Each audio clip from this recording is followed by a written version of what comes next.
यहाँ पर आपका स्वागत है। हम राजस्थान भूगोल पढ़ रहे हैं और राजस्थान भूगोल के अंदर हमने अरावली की जो पठार थे वो स्टार्ट कर रखा था। पठार के अंदर कुछ पठार थे वो हमने पिछली क्लास में पढ़ लिया था। अब कुछ पठार और बचे हैं वो आज की क्लास में पढ़ लेंगे। पठार सारे एक क्लास में भी हो जाते हैं, लेकिन दो क्लास का मतलब है कि जो हमारे भूमट और भोराट का पठार है उसके अंदर कंफ्यूजन होती है और हमारी क्लास में एक भी कंफ्यूजन नहीं होना चाहिए। इसलिए चाहे हमें टाइम कितना भी लगे हम उस टाइम को लेंगे, उस टाइम का सदुपयोग करेंगे और उस टाइम के अंदर हम अच्छे से चीज को हमारे हर कॉन्सेप्ट क्लियर करते चलेंगे। तो हम पठार पढ़ रहे थे। पठार के अंदर हमने उपरमाल का पठार ये पढ़ लिया था और सारे पठार उसके अंदर हो गए थे, लेकिन 2-3 पठार थे वो बच गए थे। उसको हम आज की क्लास में लेते हैं, लेकिन सबसे पहले हम बनाते हैं एक राजस्थान का मानचित्र। छोटा सा मानचित्र बनाएंगे। आई होप इस चीज से आपको शायद समझ में आए और इस चीज को लेकर ही हम क्योंकि ज्योग्राफी होती है वो कभी भी मानचित्र के बिना कभी भी नहीं पढ़ी जाती। तो इसके अंदर हम देखते हैं कि कौन कौन से पठार हमारे रह गए। क्लास में हमने उड़िया का पठार, आबू का पठार, काकनबाड़ी का पठार, कासनबाड़ी का पठार ये पठार हमने पढ़ लिए थे, क्योंकि आबू का पठार और उड़िया का पठार दोनों सिरोही में स्थित है जो कि फर्स्ट और सेकंड है। कासनबाड़ी और काकनबाड़ी का पठार कहाँ पर स्थित है? अलवर के अंदर है, वो हमने पिछली क्लास में देख लिया था। मेरसा का पठार जो जिस पर चित्तौड़गढ़ दुर्ग स्थित है वो कहाँ पर स्थित है? चित्तौड़ में स्थित है। मालदेसर का पहाड़ वो भी कहाँ पर स्थित है? चित्तौड़ में। एक सलूम्बर में पढ़ा था हमने लासड़िया का पठार, वो कहाँ पर है? सलूम्बर में है। पहले उदयपुर में था, लेकिन नया जिला बनने के बाद वो किसमें कर दिया गया कन्वर्ट? वो कर दिया गया लासड़िया पठार के अंदर, सॉरी सलूम्बर जिले के अंदर। तो लासड़िया पठार अब हम उदयपुर न करके कहाँ करेंगे? सलूम्बर जिले के अंदर। ये चीजें हमने पिछली क्लास में कर ली थी और पिछली क्लास का रिवाइज हमने 5 मिनट में जल्दी से कर दिया। और बाकी इसके आपको नोट चाहिए या फुल क्लास चाहिए तो पिछली क्लासों में जाकर आप देख सकते हो। अब आज क्या पढ़ने वाले हैं? तो आज हम पढ़ने वाले हैं भोराट का पठार। ये भोराट कहाँ है और भोमट कहाँ है? कौन सा पठार? भोराट का पठार और भोमट का पठार। देखिए भोमट का पठार क्या आ रहा है? भोमट का पठार। तो भोमट का पठार हम हाड़ौती क्षेत्र के अंदर पढ़ते हैं और ये वाला क्षेत्र किसका हो जाएगा? ये हो जाएगा भोमट का पठार। और यहाँ पर बात करते हैं कुंभलगढ़ राजसमंद की तरफ, तब यहाँ पर क्या लिखेंगे? भोराट का पठार। अब भोमट और भोराट में कैसे करेंगे? देखिए जो ये भोराट का पठार है ये है कहाँ पर स्थित? तो ये यहाँ पर जो का पठार है वो कहाँ पर स्थित है? तो ये कुंभलगढ़ कहाँ पर स्थित है? राजसमंद में। कुंभलगढ़ राजसमंद से गोगुंदा के मध्य, गोगुंदा के मध्य यहाँ पर ये स्थित है। किसका? भोराट का पठार। तो कुंभलगढ़ राजसमंद से गोगुंदा के मध्य जो स्थित है वो भोराट का पठार है। और जो भोमट का पठार है वो हमने दक्षिणी भारत के अंदर कर दिया, यानी ये भोमट के अंदर कौन सा हो जाएगा? भीलो वाला क्षेत्र हो जाएगा। और भीलो वाला क्षेत्र जो है वो कौन सा है? सिरोही, उदयपुर, डूंगरपुर और यहाँ पर हो जाएगा हमारा बांसवाड़ा। कौन सा? बांसवाड़ा। तो ये भोमट। अब भोराट और भोमट में होती है हमें कंफ्यूजन, तो कैसे दूर करें? तो देखिए जो भोराट का पठार है उसके अंदर रा आ रहा है, तो भोराट में रा आ रहा है, तो जो राजसमंद है रा से भोराट रा है और रा किस में आता है? राजसमंद में आता है। तो कुंभलगढ़ राजसमंद से लेकर गोगुंदा उदयपुर तक जो पठार है वो उसका नाम क्या है? भोराट का पठार, क्योंकि उसमें क्या आ रहा है?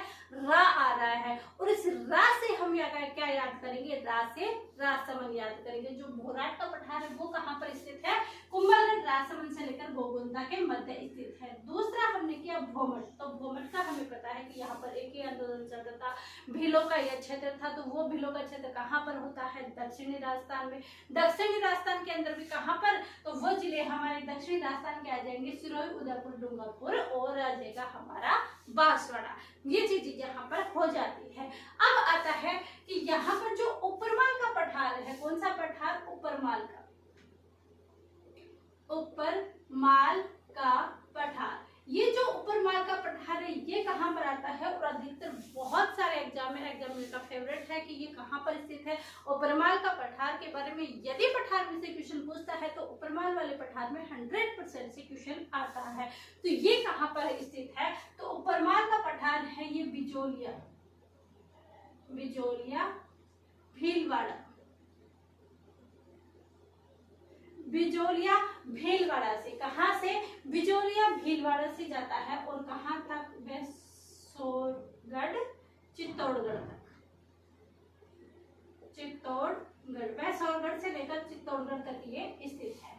तो यहाँ पर हमने 3 पठार की बात हुई, कौन सी? भोराट का पठार, भोमट का पठार और ऊपरवाल का पठार। जो भोराट है यानी रा इसके अंदर आ रहा है तो कुंभलगढ़ राजसमंद से गोगंदा के मध्य स्थित है। भोमट जो कि भीलों का क्षेत्र है, सिरोही, उदयपुर, डूंगरपुर और बांसवाड़ा। ऊपरवाल का पठार बिजोलिया भीलवाड़ा से वैसागढ़ चित्तौड़गढ़ तक ये क्या जाता है? ऊपरवाल का पठार जाता है। तो इन पठारों के अंदर हमने इन पठारों को अंदर देखा।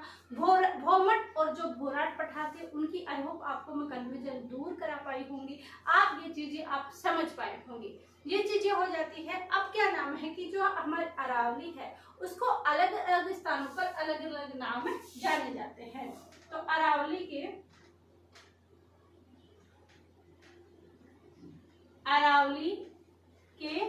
स्थानीय नाम, अरावली के स्थानीय नाम क्या है? क्योंकि अलग अलग जगह पर अलग अलग नाम पूछा जाता है। जैसे यहाँ पर आ जाता है देशहरो। अब अरावली को क्या बोला जाता है? देशहरो। तो कहाँ पर और किस क्षेत्र के अंदर अरावली को देशहरो बोला जाता है? तो ये कहाँ पर बोला जाता है? देशहरो उदयपुर के अंदर। क्योंकि जो हमारा पूरा देश है वहां पर उन देशवासियों का मन हरने के लिए एक ही सिटी है, वो हमारी झीलों की नगरी उदयपुर। कौन सी है? उदयपुर। उदयपुर को किसका कहा जाता है? झीलों की नगरी कहा जाता है। और देशहरो यानी पूरे देश के मन को हरने वाला जिला है वो कौन सा है? उदयपुर। ये हम याद करने के लिए बना सकते हैं। तो उदयपुर झीलों की नगरी, ये वास्तव है कि है झीलों की नगरी और पर्यटन के स्तर पर भी वो काफी आगे जा रहा है उदयपुर। तो इसलिए हम कह सकते हैं कि देश का मन हरने के लिए यानी देशहरो। अब आगे की देशहरो है कहाँ पर स्थित? तो हम डायरेक्ट कर सकते हैं कि देशहरो के पहाड़े कहाँ पर स्थित है? उदयपुर में। अब ये देशहरो क्या बोलते हैं? तो ये देशहरो उदयपुर में रागा व जरगा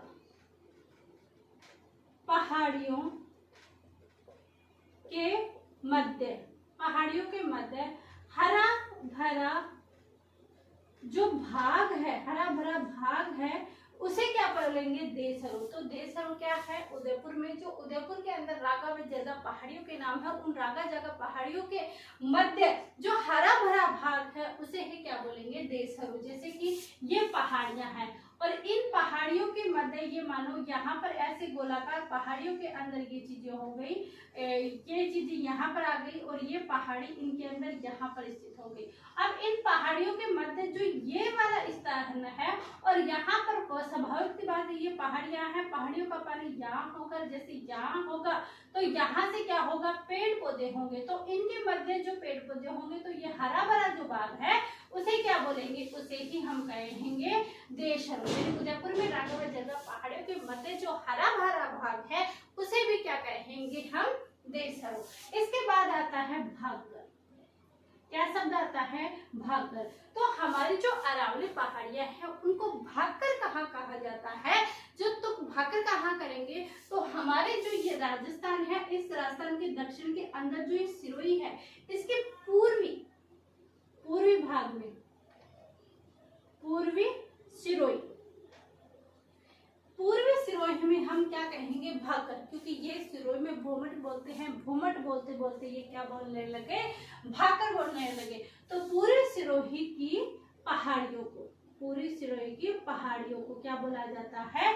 भागकर बोला जाता है। कहाँ की? क्योंकि ये पहले दक्षिणी की तरफ क्या बोला जाता है? भोमट बोला जाता है और भोमट बोलते बोलते ये लोग क्या बनने लगे? पूर्व की ओर जाते जाते तो ये इन्होंने इस नाम का भोमट का शब्द हटा के इसको क्या बोलने लगे?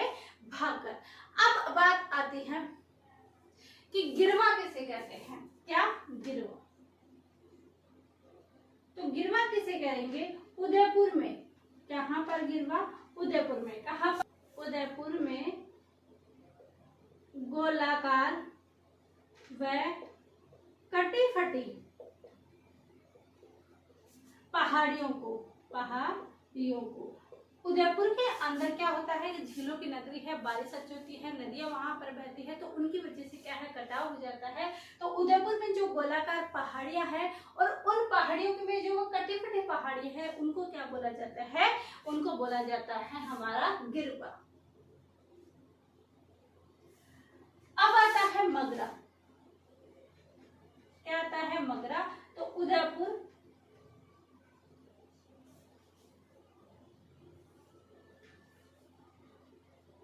मगरा किसे कहेंगे, उत्तर व पश्चिम की पहाड़ियों, उत्तर व पश्चिम की उदयपुर की पहाड़ियों, उदयपुर की पहाड़ियों को क्या कहेंगे, तो उत्तर और पश्चिम की उदयपुर की जो पहाड़ियां हैं उन्हें क्या कहा जाता है, उन्हें मगरा कहा जाता है। तो ये अरावली के स्थानीय नाम है। हमने कुछ पठार यहाँ पर देखे और उसके बाद अरावली के स्थानीय नाम देखे। तो अरावली के स्थानीय नाम के अंदर देशहरो, उदयपुर में रागावजरगा पहाड़ियों के मध्य जो हरा भरा भाग है उसे क्या कहेंगे, देशहरो। भाकर, पूर्वी सिरोही की जो पहाड़ियां हैं उसे भाकर कहते हैं, और गिरवा उदयपुर की जो गोलाकार व कटी फटी पहाड़ियां हैं उसे गिरवा कहते हैं, और मगरा उत्तर व पश्चिम की उदयपुर की जो पहाड़ियां हैं उसे क्या कहेंगे, मगरा कहेंगे। तो ये छोटी सी क्लास थी जो हमने आज की क्लास में देखी थी। अब मिलते हैं कल की क्लास में कुछ नया लेकर। तो आई होप ये क्लासें आप अधिक से अधिक शेयर करेंगे, ये क्लासें आपको समझ में आ रही होगी। कुछ भी आपका कमेंट है, जो आपके डाउट है वो जरूर आप कमेंट करके कीजिएगा, कमेंट कीजिएगा, आपका आंसर जरूर मिलेगा। और क्लासों को लाइक कीजिएगा, अधिक से अधिक शेयर कीजिएगा, और अभी तक आपने सब्सक्राइब नहीं किया है तो सब्सक्राइब जरूर कीजिएगा। आप सभी का धन्यवाद। Thank you.